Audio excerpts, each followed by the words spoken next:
Cause he wanna life. Headlights, I've been with midnight through the city. I've been going through some things, tryna get my mind right. Push the bucket to the lip, push that bitch into the fence. Gotta get the full control, gotta get my mind right. Headlights, I've been with midnight through the city. I've been going through some things, tryna get my mind right. Push the bucket to the lip, push that bitch into the fence. Gotta get the full control, gotta get my mind right. Yeah. And welcome. What's going on, everybody? How are you guys doing out there? Let me know in the chat if you can hear me nice and clear. Beautiful Monday, Victory Monday. Let me know if you guys can hear me. Before we start anything, I'm gonna let you guys know that a couple of housekeeping rules. Now I'm gonna be going dolo tonight, man. Normally I do a whole bunch of panels and stuff like that. Today I decided that I want to do something a little bit more personal with the people out there that are listening. Something a little bit more personal. Want to open up the phone lines a little bit. Want to do a little bit more Q&A, because I do know sometimes when we have the panels and stuff like that, it's really hard to get to everybody's comments and to everybody's questions. So I definitely wanted to do that today. Yeah, man. The Cowboys are coming off of a 40-3 victory over the Vikings. It's not much more. That's not much more that I can really say other than the things that I have, picked up. But before I do anything else, man, I kind of wanted to, touch on this because it was me growing up. So to some people I might be young, some people I might be old, but I grew up pretty much idolizing the Green Ranger, Jason David Frank. So I wanted to take this time to really, talk about that. You know what I'm saying? Like growing up, everybody wanted to be the Green Ranger. Personally, man, I can personally tell y'all that like I had a school production where I was the Green Ranger, and I really thought I was the Green Ranger. So yeah, I just kind of wanted to, have a moment to acknowledge, Jason David Frank and, pretty much what that character meant to me growing up, because the Green Ranger, like, you got to think, like, when we're growing up, they always told you that, it's always the hero story, the hero story, the hero story. But, every once in a while, it's somebody that you think is bad and they end up being good. You know what I'm saying? Like, and that probably was the first villain role that I actually ever really like identify with. So I thought that was, I kind of wanted to touch on that real fast. But we're gonna go back to football, man. We're gonna go back to football, and there is an interview that Jerry Jones did post game, and we're gonna watch that right now. I'm gonna react to it live. I haven't really watched the whole thing, so I'm gonna share my screen with you guys, and we're gonna watch it here. So let me share, and feel free, man, to, after this, we're going to do a little bit of Q&A. If I can find out how to share my screen real fast. Oh, I got it. I was working on it a little bit earlier. All right. So we're going to play Jerry real fast and let me know if you guys can hear. Well, trying to get over the frustration. I think that did it, huh? I think that did it. So just in there with Mike and Dan and really talking about how much the team came back from the disappointment this time last week. And I think you wrote where I said the word frustrated 10 times in last week. Well, this was certainly, as far as a game that against such a creditable team, this was a really good team and is a good team. And for us to come in here and play like that on all sides of the ball, particularly the way we kept them out of the end zone on the touchdown, is just unbelievable. And the positive, I know our fans are excited, and you should be. I too thought this game was going to tell us what we are. I don't know that we're that. I really don't. But I know this: that we're not. Uh, we are not Sometimes I a wish he team would spit it out, but I know he that old. doesn't respond when it's wounded. Everybody thought against the Packers that we uh, underplayed, and I think you saw what happened when we got out here tonight, and the team all came together. We'll build from this. I I completely believe in the intangible part of this game. Nobody saw that And blowout coming, Bruce. this bunch was No, frustrated and got disappointed badly last week. They practiced that way. They played with that on their mind. They went home individually, but they came back together and they played like a group that was making up for some disappointment last week. But they also played very efficiently and played very good. yo, stop him when he's telling And a lie right now. frankly, if you really Normally want to see Jerry that, be let's go to capping. the great film. I know that they played individually up to the way that you would like for them to play. You win if you that's the winning grade if you play at that level. So yes, I do believe the just the success and the continued success tonight was a carryover from the feeling of loss that we had last week. It felt like a statement Sometimes I game wish we didn't compared have to to go the through that statement loss. the team made tonight. Well, that we knew this was a game against a contending team. This is Definitely, the best definitely. record, I think, in the whole NFC. But we had such respect for their team and their quarterback and their personnel, their veteran team.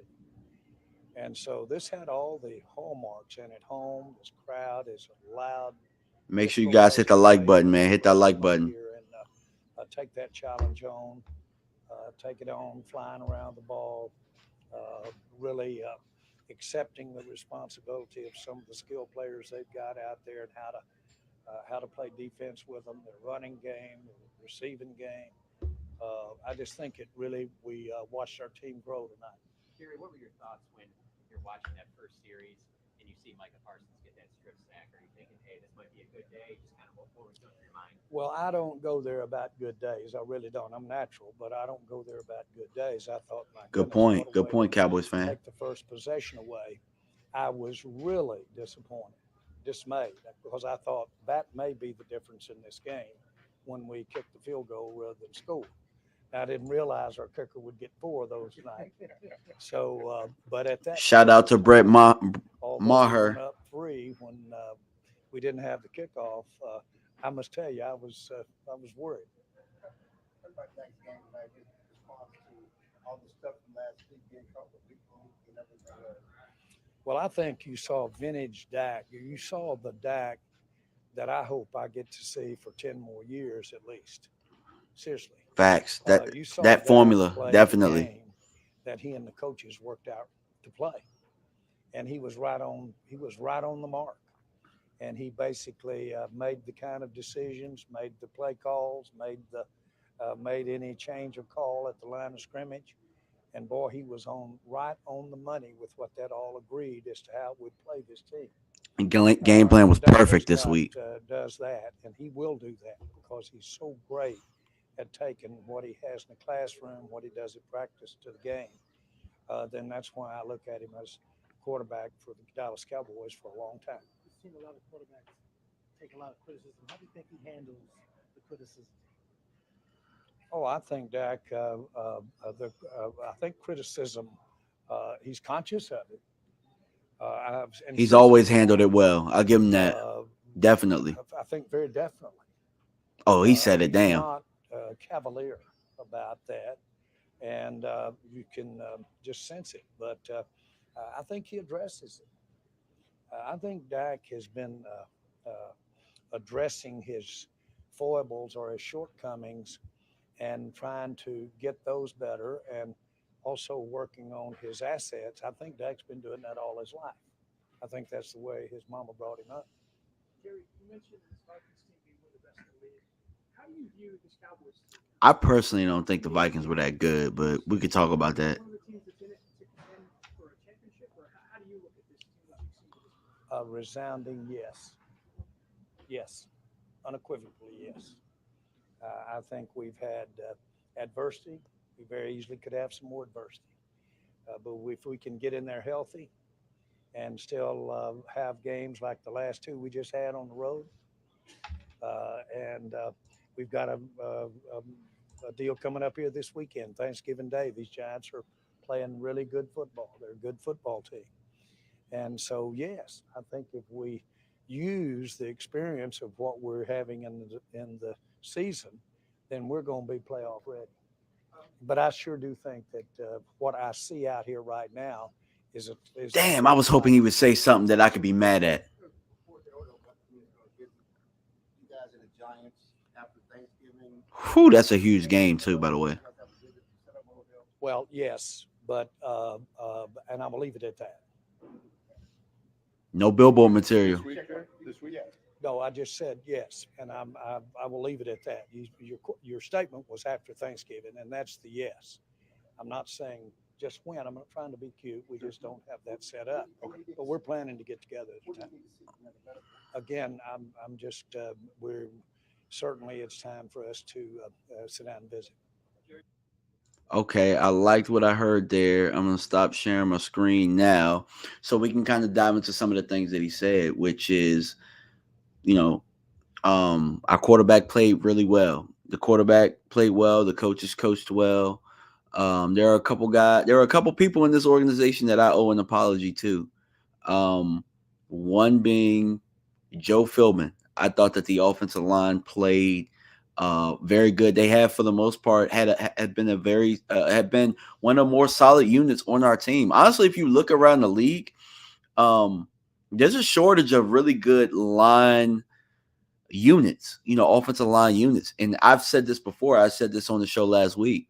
I thought that this offensive line was good enough to win a Super Bowl. I definitely think that.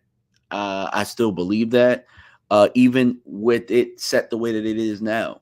Now, we'll talk about one of the things that happened later on in that game that might shift where the offensive line is going to go or how things are going to play out. But Joe Philbin has done a very solid job this year. Jerry talked about, being playoff ready and this being one of the top teams in the league. Record wise, I think Minnesota is one of the top teams in the league, but I think Minnesota is soft. Have they won some games? Have they been battle tested? Absolutely. Minnesota has been, but understand that Minnesota hasn't really put anybody away. Minnesota has played a whole bunch of close games that could have gone either way. So they're a team that has talent. They have talent. But I don't know if Minnesota necessarily has I don't know if down the stretch they'll be a team that can really put teams away. And I think that they're a finesse team as well. I don't think Minnesota's a tough football team.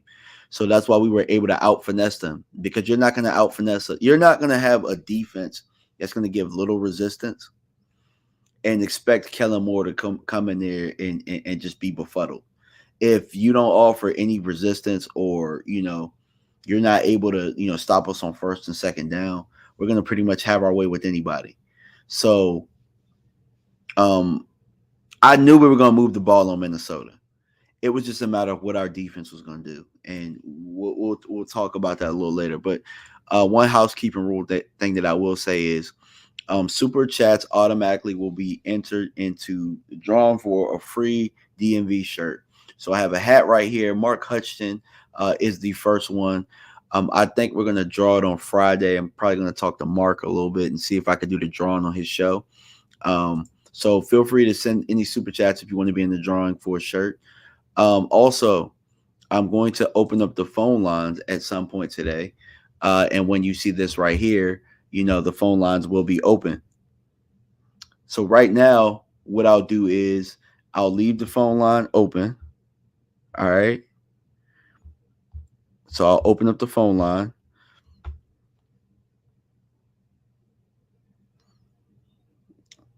Let's host it. All right. So we have the access code here. We also have the fan Q&A. We'll have the Q&A right here. So feel free to ask any questions, and I'll definitely answer it once this comes up. But let's talk about the offense. Let's talk about our offense versus Minnesota's defense. Tony Pollard, slowly but surely, has become our best offensive weapon. I think we've known it for quite some time. It's taken me a little bit to get on board because I'm such a Zeke fan. I'm a Zeke Elliott stan, honestly. You know, um, and there were little things that Tony didn't do, like finish his runs. Run through contact. You would see him kind of, short step whenever he would see people, fill a lane and stuff like that. Getting tough yards. Um, Blocking is another thing, because that is an aspect of the running back position. It was just little nitpicky things. We all knew that Tony could run the football. Um, we didn't know if he could really catch the football like that because we didn't really put him in space and stuff like that. But Tony would make a big play here and there, and people would say, "Oh, he's better than Zeke," and you would see him run sweeps and all the outside stuff that Zeke could run and have better success, but we just kept pounding it in the middle with Zeke.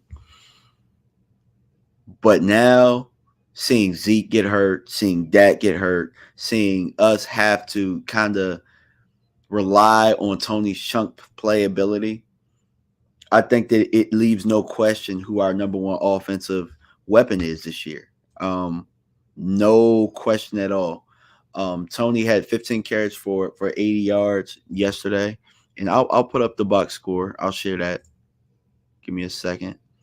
I'll share that. Tony had 15 carries for 80 yards. Let me share that. Yeah. So yeah, he had 15 carries for 80 yards, and he had 6 catches for 109 yards, 2 touchdowns in the air. He very well could have had 3 touchdowns, but on the goal line, he got stopped twice. So keep this in mind: 15 carries for 80 yards. So he had 2 of these runs, which were about 1 yard, or not even 1 yard, on a goal line that he didn't get in, and we're still at 5.3 yards a clip. Tony Tony now is at about, I think, 701 yards on the year, rushing. If I even made the claim that I thought Tony Pollard is the best player on offense. Now I know that a lot of people will say that it's Dak, and I can definitely see that with Dak having the 22 for 25 game, with 2 touchdowns, or 139.3 rating. Like, that's insane. That's insane efficiency is what it's telling me. So Dak is playing efficient. Tony's playing efficient. CD really didn't even have to go off like that yesterday. But more than anything, I think we learned yesterday, even with Zeke being back, lead with Tony. And leading with Tony even helps Dak. Some of the high percentage things we were doing with him, hitting him on check downs and stuff like. Tony took a check down to the crib yesterday. He took a check down, like it was literally Dak's third read. Dak said, boom, boom, boom. And he takes it to the crib with a nice block from Dalton Schultz. Make sure you smash the like happen. Yeah, smash them likes. Um, yeah, and feel free to call in, man. I got the participants. I got my phone right here, and hopefully we can make this thing work. Um, Another thing offensively. One thing we saw yesterday that I loved. Not only did I love the offensive line play, not only did I love that we kept our quarterback play, we left our quarterback clean. I loved that we picked the right times to be aggressive. A lot of times we'll pick it'll just be forced. But yesterday, right before the half, that was the right time to be aggressive. They took their time. We had short completion, short completion, short completion. And then, okay, let's get Dak. Let's roll Dak out and see if we can get a chunk play down the field. We got a kicker with the leg, so if we could somehow get anywhere close, he's going to be a guy that's going to make it. And it worked out. It was actually one of the plays that we got burned up with a long time ago, Green Bay against us in the playoffs. So we picked the right times to be aggressive yesterday. Right outside of half, too, we drove down and scored. 3rd and 15, I believe Tony Pollard caught that go route from might have been a wheel route from the back from the backfield, and he just burned the linebacker. Those are the type of things that I've been wanting us to do. I've been wanting us to put him in space against a linebacker or a safety, because there's not a linebacker in the league that can stay with Tony Pollard. There's not a lot. You heard it here. There's not a linebacker in the league in space that's going to stay with Tony Pollard. It's not going to happen. So those are the things we did yesterday. I'm just hoping that we can continue to do that. But what I will say is not every team is going to be Minnesota. Minnesota's defense was atrocious. We talked about this last week. Minnesota was giving up a lot of yards. A lot of yards. They were gaining quite a few on offense, but on defense, they were giving up yards. They were good. They were solid at defensive scoring, and they were solid at getting turnovers. But when they're not getting turnovers, and they weren't even close to getting turnovers yesterday, you saw what happened. Let me see something. Kid Mega said they need to split carries 50-50. Our offense is at its best when they do. And I'm not against that. But what I am against is leading with Zeke to do that and then giving the scraps to Tony Pollard. Tony Pollard, when we lead with him and make Zeke the change up, this offense is completely different. What's going on, Joe? How you doing?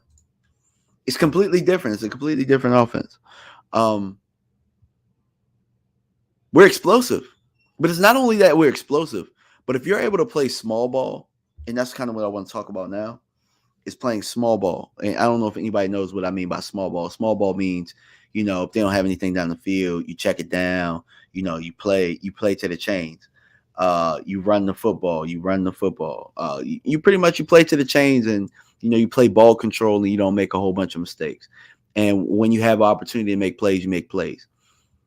That's when games are ugly. That's what the San Francisco game was. The San Francisco game was a game in which it was small ball. We needed to play small ball. They play small ball against us. And in those type of games, we're not very comfortable and we make mistakes. We got to get better at that. But with a guy like Tony Pollard, if you're able to play small ball, he can take one of these checkdowns or these simple runs and just bust the game wide open. You know what I'm saying? Bruce said, definitely agree. Pollard can't end the game with less than double-digit touches. I'm going to tell you guys what my range is. I think Tony needs 15 minimum touches, catches, handoffs.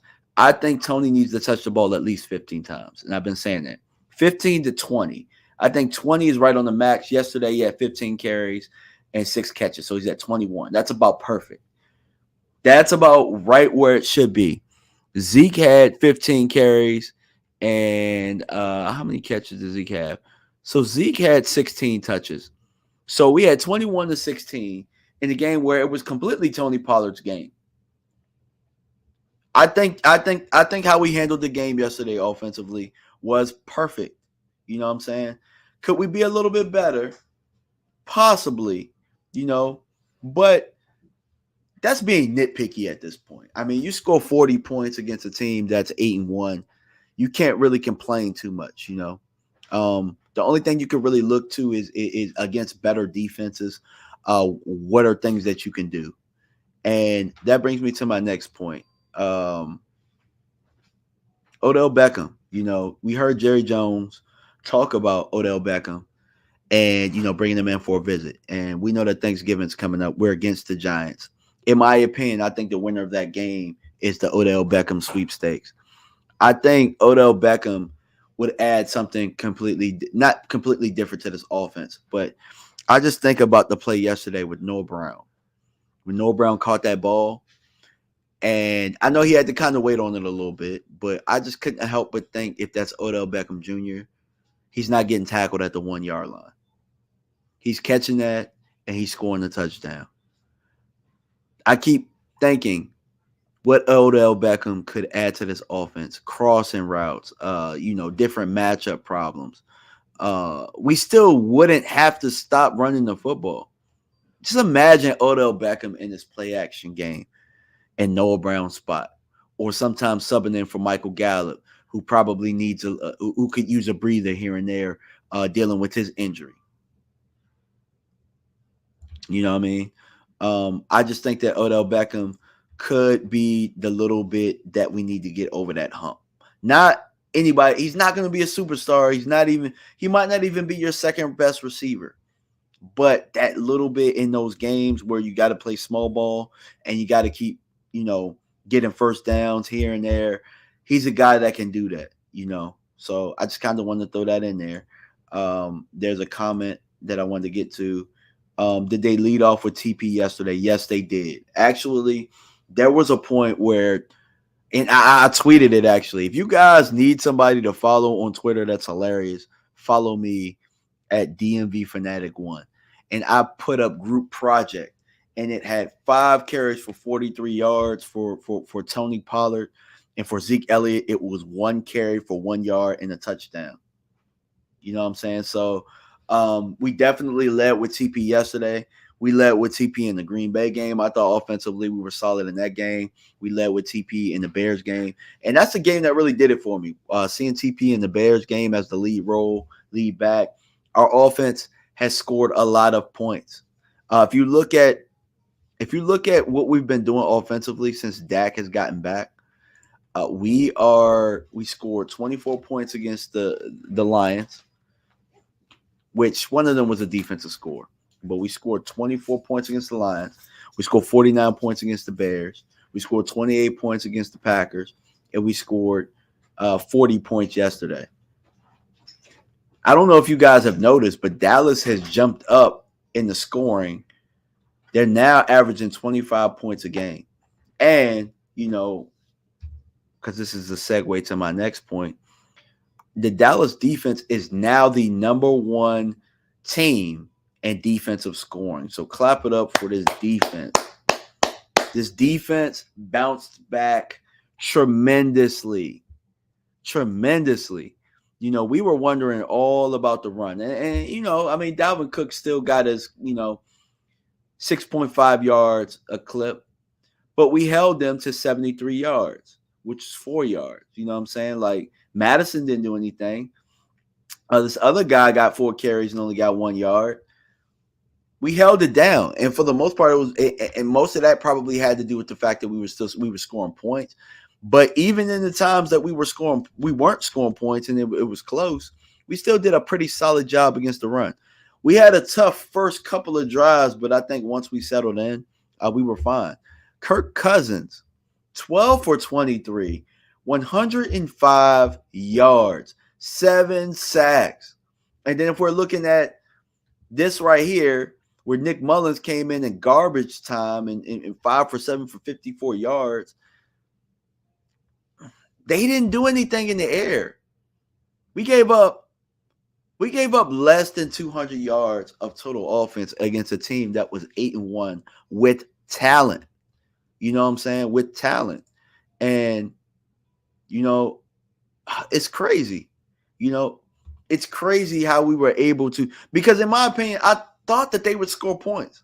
My prediction before this game was 24-21. I thought Dallas would win. 24-21 on a Brett Maher field goal. I mean, we got some Brett Maher field goals. We got a 60-yarder and then another 60-yarder after they tried to, they messed up that call.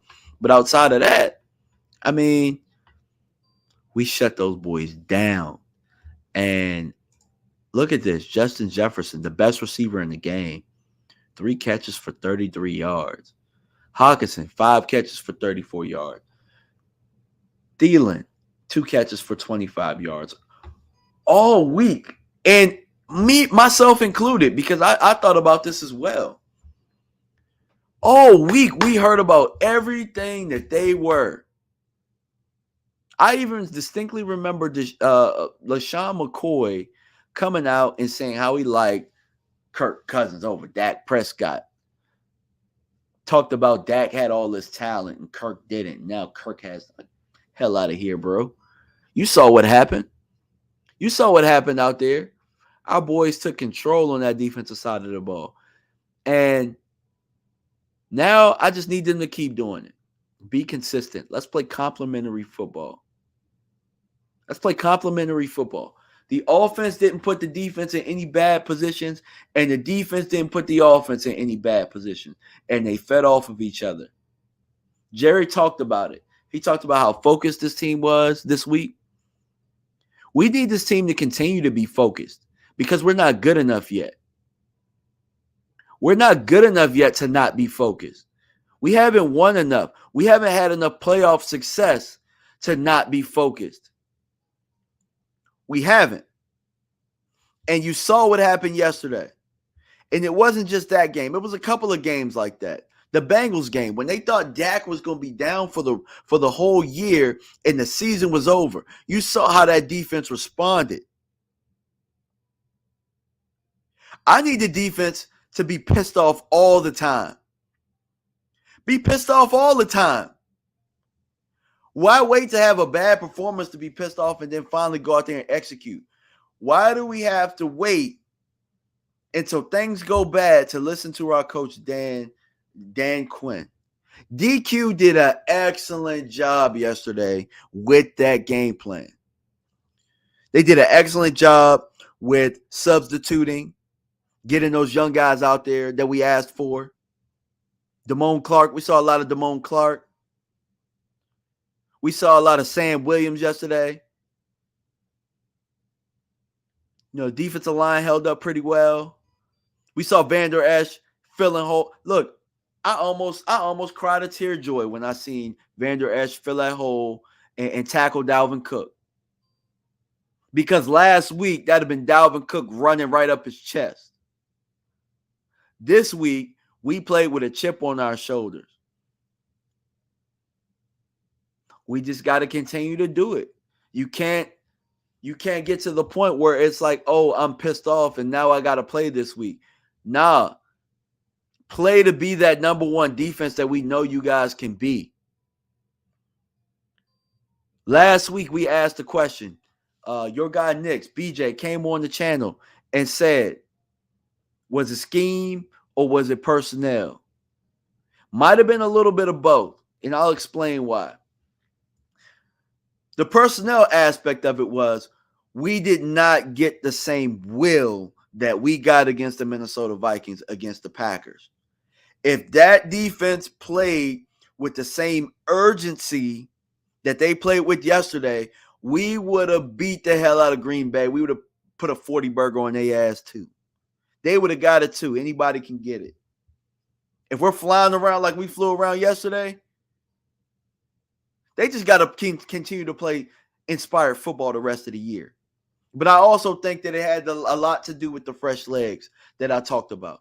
I told you guys if we were going to turn it around, I thought that it was somebody that was going to come in that's not on this roster. Maybe I was wrong about that. Maybe the person was on the roster, but he just needed more snaps. I think 54 is going to be a hell of a problem. Sam Williams is going to be trouble. You hear me? And if you go back to my videos, you can even go back to my draft videos and my analysis of all this stuff.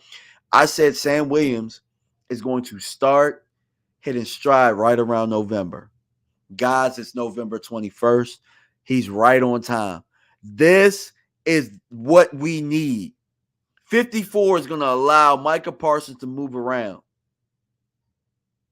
When you see 11 have to go to and be the Mike backer, that means we're not tackling well, and that means, damn, we need linebacker play. We did not have to do that yesterday. Van Der Esch did his job. Damone Clark did his job. The secondary did their jobs. The safeties played better this week.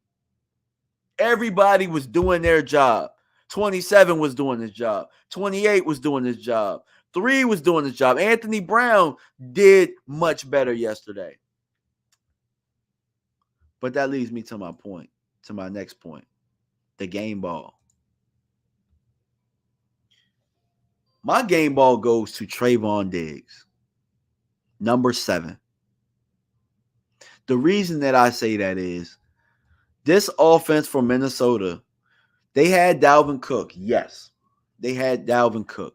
But we know that this team flowed through Justin Jefferson. Every week you was watching Justin Jefferson gritty on some damn body. It got me to the point whenever I seen him gritty, and I was grittying around there too. Everybody grittying. Got little kids grittying, everybody grittying. We didn't see no damn grittying yesterday. None. What was the final stat line? 3 catches for 33 yards. 3 catches for 33 yards. Somebody need to play the lotto too. That might be like an angel number. 333. Trayvon Diggs held that man down. He shadowed him. He was in his face all day. You know what that did?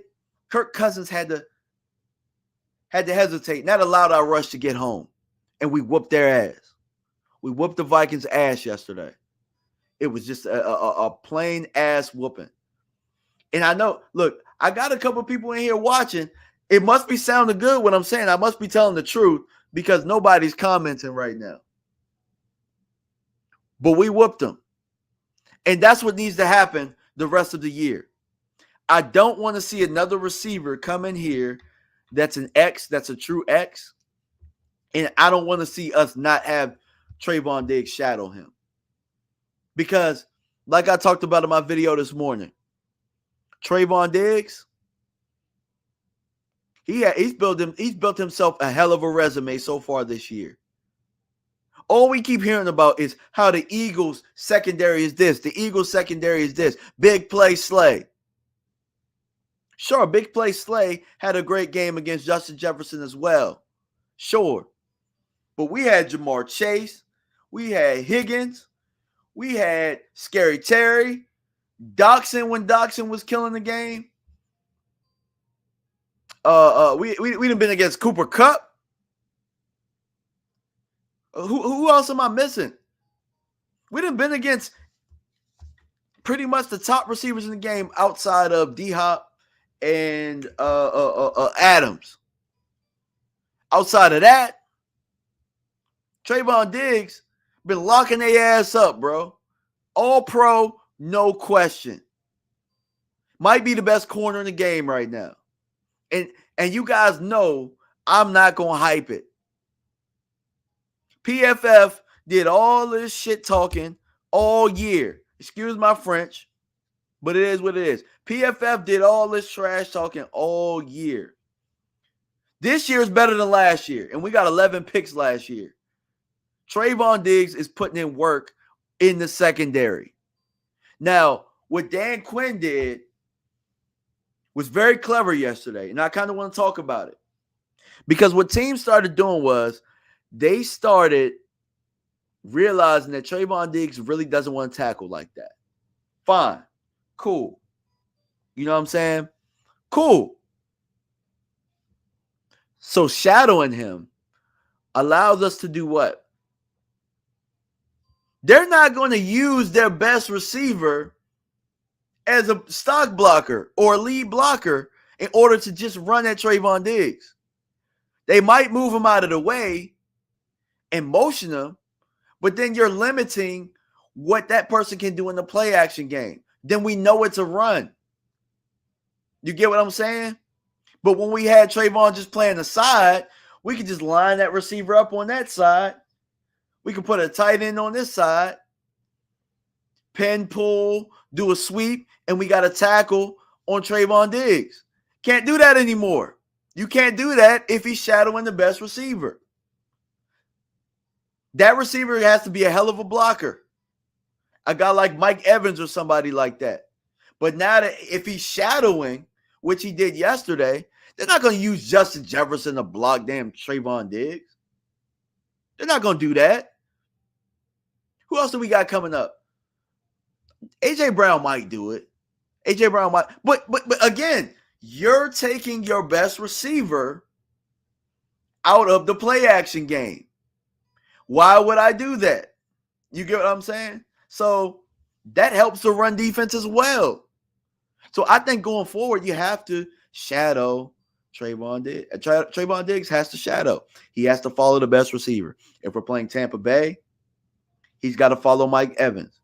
If we're playing the Eagles, A.J. Brown. And if they want to put A.J. Brown in the slot and do all that crazy stuff and all of that mumbo jumbo or whatever, I think we'll be ready for him the next time. I truly believe that.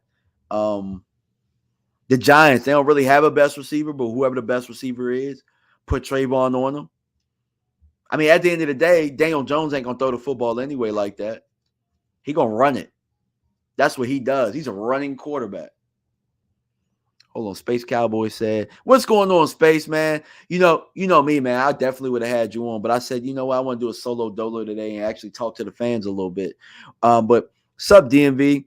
If Dallas plays with this energy every week or on that level, they could emerge as the team in the NFC that looks like it's going to be on the run. So far, going into December, no team has pulled away. Absolutely. Yeah, and that's a great point, Space. The Eagles are faltering right now. The Giants are we have the same record, but the Giants have kind of been up and down these last couple weeks. Minnesota, they were pulling out victories, and everybody thought that they were going to be that tough-ass team until we smacked them in the mouth. Now we showed everybody that Minnesota can be smacked in the mouth. They should have been smacked in the mouth the week before. The Bills let them off the hook. They got lucky. That was part of why I was glad that Minnesota won that game, because teams that get lucky like that normally get smacked in the mouth the next week. They normally do, and it happened. And they got beat the hell up. You know, if I really wanted to be vulgar, I would have used the F word, but they got beat the hell up is what happened. The Giants. We have the Giants this week. And tomorrow I'm going to actually I'm going to do a double whammy. Tomorrow I'm going to be doing the show as well. I have our own homegrown Aisha Morrison coming in. And I also have a New York Giants YouTuber podcaster, Nikki Gist. I got the two ladies, and the two ladies will be going at it. And we'll be talking about, I guess the keys to victory of both sides. So I look forward to that. Guys, I've already kind of said it. So make sure that you hit that bell, that you go and you tune into that tomorrow, because both ladies know what they're talking about. It's going to be a highly spirited conversation about football. And I love it. I definitely love it.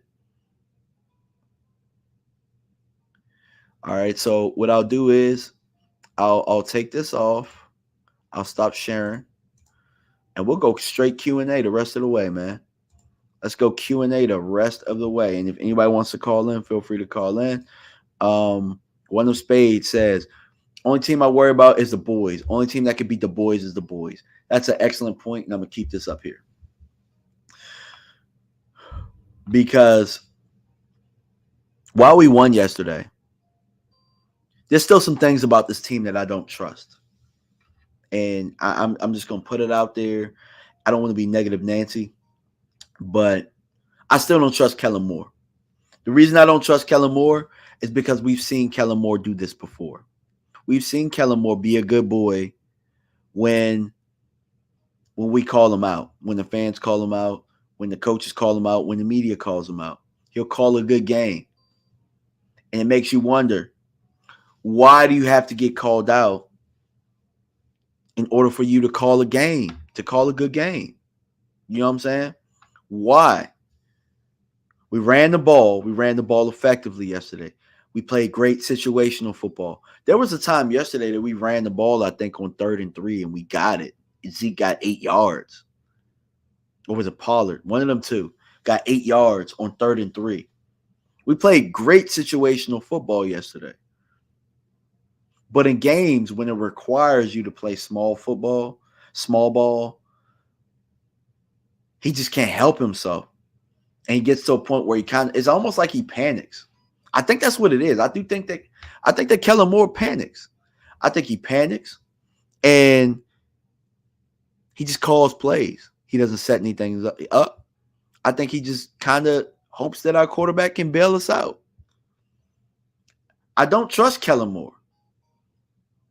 Until I can consistently see him do this. Now, he has consistently given Tony Pollard the ball. So I'll give him kudos for that. That's one thing that has been consistent. But until I can see Kellen Moore consistently do the things that works for us in formula, in running the football, play action, high percentage things, then I can't trust him.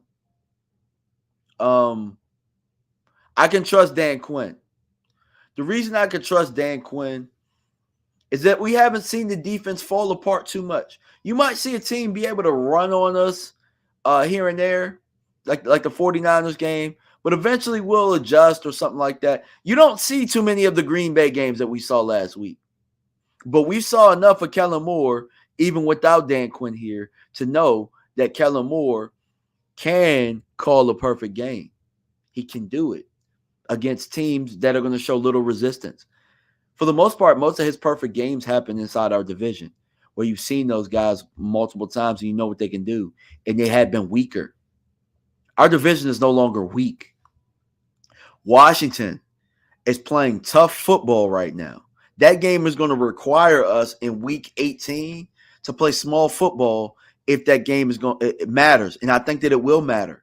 That game will matter. By the way, we're tailgating. So if you guys are going to be there, man, hit Mark up. We're going to get tickets and we're going to tailgate and we're going to throw a party out at FedEx like we own the place.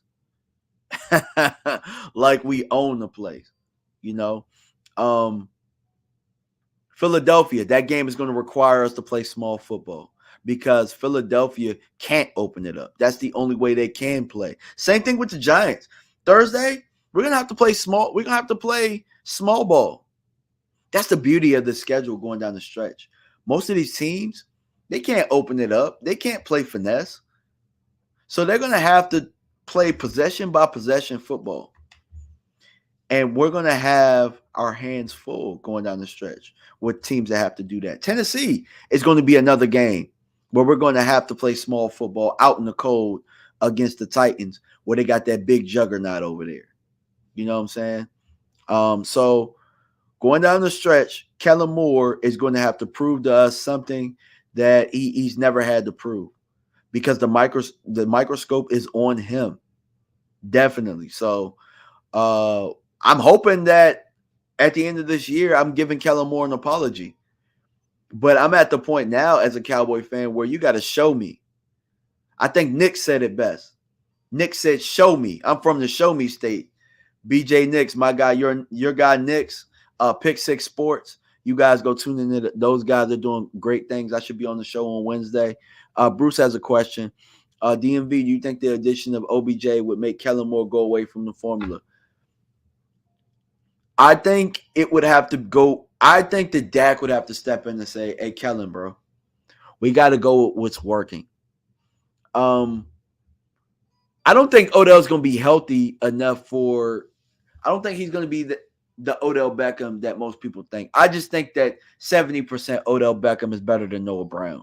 70% Odell Beckham is better than Jalen Tolbert. 70% Odell Beckham is better than anybody, is probably your third best receiver. He might even be your second best receiver because Gallup ain't 100% either. You know what I'm saying? Apples to apples, Odell Beckham is better than Michael Gallup. It's not even a question. So I think that it just he doesn't have to come in and be the number one. And as long as they understand that and he's just here to help us get over the hump in those games where we need matchup problems, then we should be fine. I don't think that. And keep in mind, too, Kellen has his guys, too. How long did it take for him to really get Tony Pollard involved? Like, even with me, like being a Zeke fan, and I didn't say to start Tony Pollard over him or give him more carries, but I did know that Tony Pollard needed at least 10 touches a game, even last year, and Kellen wouldn't do it. Kellen is pretty stubborn, so I don't think so. With that being said, I don't think the addition of OBJ is going to stop him from doing what he wants to do. He's not even the type of guy that's going to pinpoint that I want to get the ball to this player. His system is based on spacing and really just the open guy getting the football. Yesterday, we did a little bit of matchups and finding the scrub, but outside of that, man, I don't think we really pinpoint getting the ball to certain guys. So I don't think that it shouldn't matter. Oh, okay. Kid Mega said he out there trying to get out there for that FedEx field, man. Look, don't try, do. You know what I'm saying? Don't try, do. Choctaw said, I didn't see one network downplay the Dallas win, but I agree. I'm still not sold on Dallas. And that's not anything against you, right? Because for me, I need to see a little bit more too.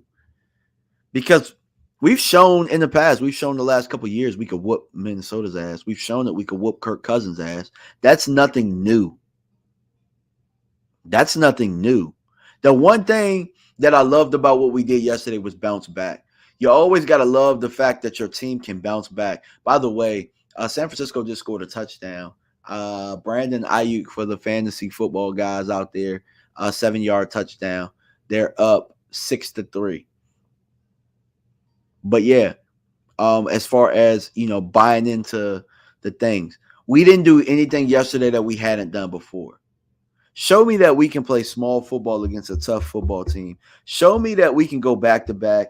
We could be the 8-1 team, then the 7-3 team on Thanksgiving on short notice. Those are the type of things that let me know, okay, maybe this team is getting ready. But last week, that team wasn't ready. Remember Luke Cage? You still ain't ready, Carl. You still ain't ready. That's where we were, One-handed band that says something I didn't like from Kellen was when we got to the 1-yard line. Kellen kept trying to make Pollard go up the middle. If you wanted him to score, then you should have been an outside run.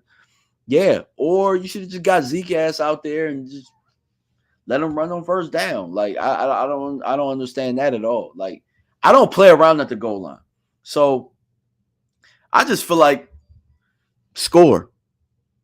I don't believe in leaving this team too much time or anything like that. If you get down there, you got down there for a reason. You get in that end zone. As an offense, it's your job. You get paid to score points. Score points. Get in the end zone. Don't even play around with it. Because on that third down, if Zeke ain't get in there, then what was we going to do? You know what I'm saying? So Thursday will tell me a lot. Guys. Do you like what you're seeing from Clark? Yes, I do. I want to see more. We asked for it. We want to see the young guys out there. We want to see them play because you want to know something? We've seen these veterans play. We want to see if these young guys can offer a spark that we haven't seen before because we drafted him. And Damone Clark is a guy that we drafted to change the culture of this team. We drafted him for the culture. We didn't draft him just for the sake of drafting him. We drafted him because we thought he would toughen us up.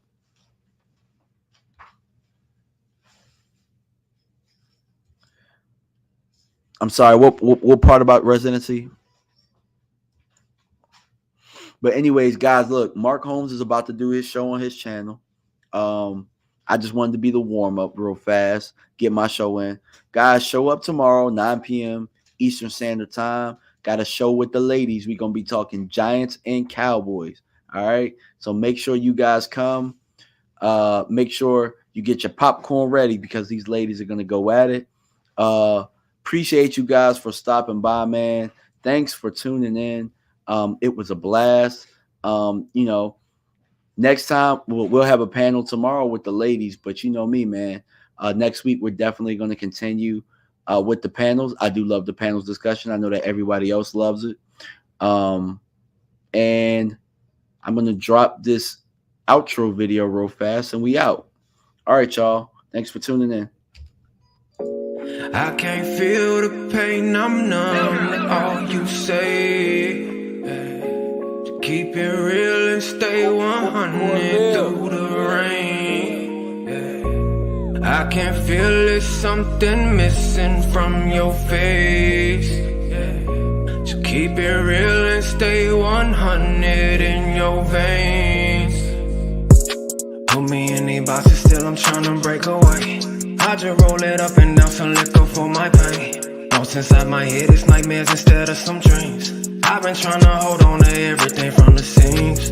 Try to get it by any means. There's no accepting defeat with all this pressure that's on me. Trusting whenever I breathe, cause everything is on me. If everybody is down, I gotta pick up all the pieces. Yeah, I can't fall, cause I do it for my dog, so she can make it fall. Ain't worry about your comments, cause I believe in karma. No time for your bullshit or any petty drama.